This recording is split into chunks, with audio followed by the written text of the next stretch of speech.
కడప జిల్లా బెల్లంమండి వీధిలో అధికారుల నిర్లక్ష్యానికి నిండు ప్రాణం బలైపోయింది. విద్యుత్ తీగలు తగిలి ఓ విద్యార్థి మృతి చెందగా మరో విద్యార్థి తీవ్ర గాయాల పాలయ్యారు.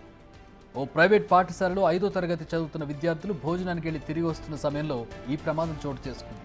అది గమనించిన స్థానికులు వారిని ఆసుపత్రికి తరలించగా చికిత్స పొందుతూ ఒక విద్యార్థి మృతి చెందగా మరో విద్యార్థి గాయాలతో ఆసుపత్రిలో ఇంకా చికిత్స పొందుతున్నాడు. దీనికి సంబంధించిన వీడియో ఇప్పుడు సోషల్ మీడియాలో వైరల్గా మారింది. అధికారుల నిర్లక్ష్యమే దీనికి కారణమైందని స్థానికులు ఆగ్రహం వ్యక్తం చేస్తున్నారు.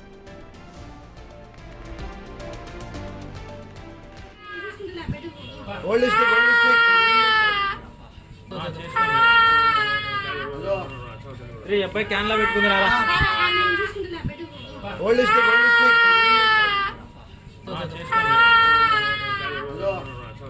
అబ్బాయి క్యాన్ లో పెట్టుకున్నారా?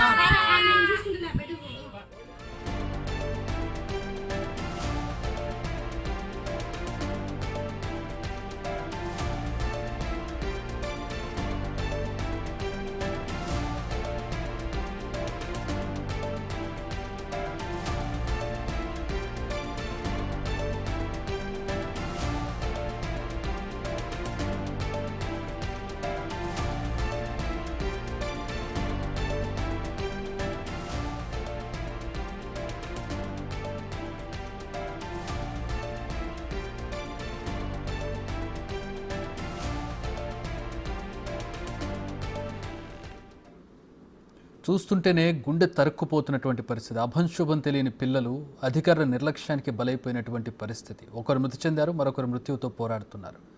దృశ్యాలు చూస్తుంటే కలిచివేసేటటువంటి పరిస్థితి కనపడుతుంది. మా ప్రతినిధి మధు జాయిన్ అవుతున్నారు. దీనికి సంబంధించి మరిన్ని వివరాలు అడిగి తెలుసుకుందాం.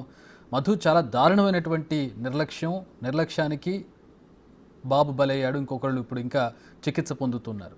ఏంటి ప్రస్తుతం ఆ బాలుడి పరిస్థితి ఎట్లా ఉంది? తల్లిదండ్రులు ఏమంటున్నారు? అధికారులు ఎవరైనా దానికి సంబంధించి వివరాలు వచ్చాయా? అయ్యా చక్రి, ఈ రోజు కడప నగరంలో బెల్లంబండి వీధిలో దారుణమైన ఘటన చోటు చేస్తుందని చెప్పుకోవచ్చు. అయితే చిన్నారులు, ఏమి జరగని చిన్నారులు సైతం ఉదయం 7 గంటల సమయంలో ఇంటి నుండి ఆడుకుంటూ పాడుకుంటూ తన సమీపంలో, ఆ ఇంటి సమీపంలో ఉన్న ఒక ప్రైవేట్ స్కూల్కి వెళ్ళారో, ఆడుకుంటూ పాడుకుంటూనే అన్నం తినేదానికి ఇంటికి వచ్చారు. అయితే అన్నం తిని భోజనం చేసుకున్న అనంతరం మళ్ళీ తిరిగి స్కూల్కు వెళ్లే క్రమంలో అక్కడ ఒక విద్యుత్ వైరు పైన దాదాపు చాలా పవర్ సప్లై వైర్ అయితే కట్ అయిపోయి కింద అయితే పడినట్లయితే తెలుస్తుంది. అయితే 2 గంటల 40 నిమిషాల మధ్యలో వైర్ కట్ అయితే 3 గంటల సమయం వరకు విద్యుత్ అధికారులు ఎటువంటి చర్యలు తీసుకోలేదు. ఎక్కడే కానీ స్పందించిన వైనం అయితే దాఖలైతే కనపడడం లేదు.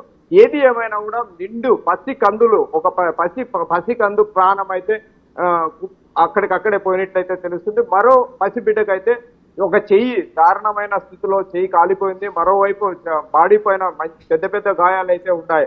ఏది ఏమైనా కూడా ఆ విద్యుత్ అధికారులు ఇంత నిర్లక్ష్యం వహించడంతో పసిబిడ్డల ప్రాణం పోయిందని చెప్పి స్థానికంగా ఉన్న ప్రజలైతే ఆగ్రహం వ్యక్తం చేస్తున్నారు. మరోవైపు అద్దాన్ అనే అబ్బాయి, ఇప్పుడు మనం ప్రైవేట్ హాస్పిటల్లో ఉన్నాము. ప్రైవేట్ హాస్పిటల్లో ఇక్కడే ఐసీయూలో అబ్బాయి ట్రీట్మెంట్ తీసుకుంటున్నారు. అయితే ఈ ట్రీట్మెంట్ తీసుకునే క్రమంలో తల్లిదండ్రులు అయితే ఇక్కడే ఉన్నారు, సమీపంలో తల్లిదండ్రులు ఉన్నారు. అయితే ఈ తల్లిదండ్రులు అయితే చూడొచ్చు మనము వాళ్ళ ఆవేదన. అబ్బాయి ఎంతో చక్కగా ఆడుకుంటూ ఉదయం ఇంటి నుండి స్కూల్కి వెళ్ళి మళ్ళా తిరిగి మధ్యాహ్నం భోజనం టైంలో ఎంతో ఆనందంగా భోంచేసే టైంలో మళ్ళీ తిరిగి స్కూల్కి వెళ్లే క్రమంలో ఒక విద్యుత్ తీగ తగిలి ఆ అబ్బాయికి తీవ్ర గాయాలు కావడంతో అద్దాన్